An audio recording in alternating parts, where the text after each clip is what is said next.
Hey, good morning, everybody, and welcome to day 3 about thinking about how much God loves the nations and different countries of the world.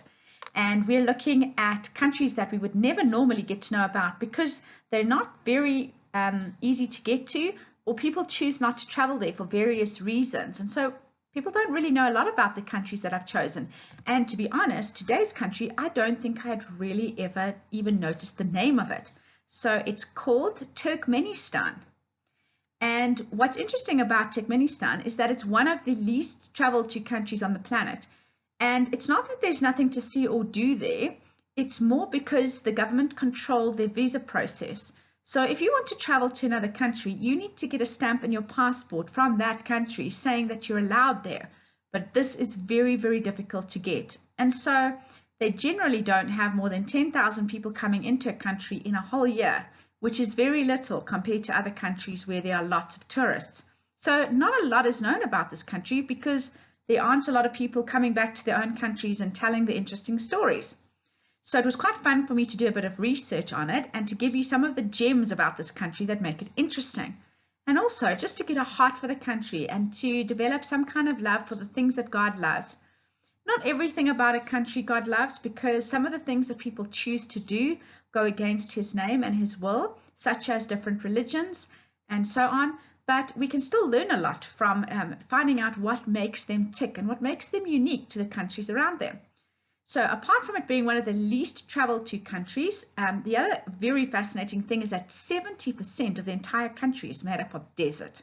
So pretty much wherever you go, if you're going to want to go from one town to the next, you're going to have to travel through the desert, which is very, very challenging, very hot in the day, very cold at night, and just must be quite fascinating to see though.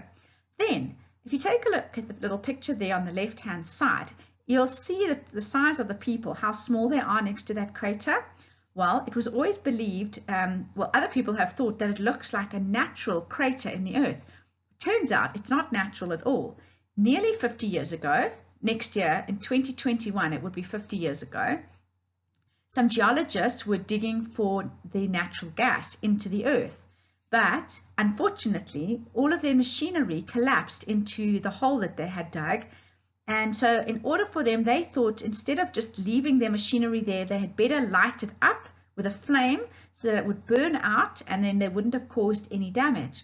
So they threw a match down the bottom and they lit this hole up, and they thought it would take about 2 days to burn itself out. Well, that never happened. And nearly 50 years later, this gas is still lit and it burns day and night.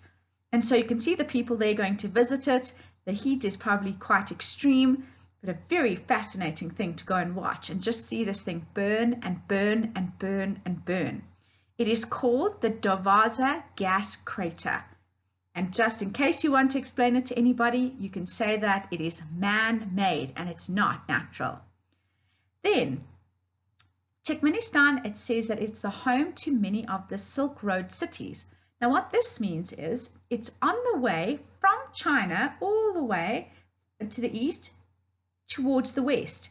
And in the early centuries, China started to want to trade with other countries, and so they would create trade routes and where they would sell their goods. And they named this trade route the Silk Roads or the Silk Routes. And it just basically means where people traded from all the way from China all the way down to Greece in the Mediterranean, and this route was called the Silk Route. And Turkmenistan is one of the stops on the Silk Route or Silk Road that's been there for thousands and thousands of years. Then, something that's interesting about Turkmenistan particularly is that the men wear a woolen hat called a talpek. And you can tell that theirs are different to other countries because of the shape of it. And it's like it looks like a thick thing of cotton wool, but it's black all the way around their head. And it's quite tall and flat at the top. Very interesting. So when you've got a chance, go and Google the talpek to see what the men wear. Then the main city, Ashgabat, is in the Guinness Book of World Records for the fact that it has got so much marble in its buildings and its ponds and its structures that it actually glows in the sun because of the white reflects all the time. It's got so much marble in it that it's actually in the Guinness Book of Records, which makes it quite interesting. And then they also have a famous sweet, and they have their own national holiday. They actually have juicy, large melons that are so sweet and delicious to eat that they're like having a dessert. And you can't imagine a giant, delicious sweet melon growing in such a desert place, can you? It just goes to show that in each place there is something really special that God's given them to grow or to have as their own. And then the other thing that they have that is so strange is they have unusual laws. So, for example,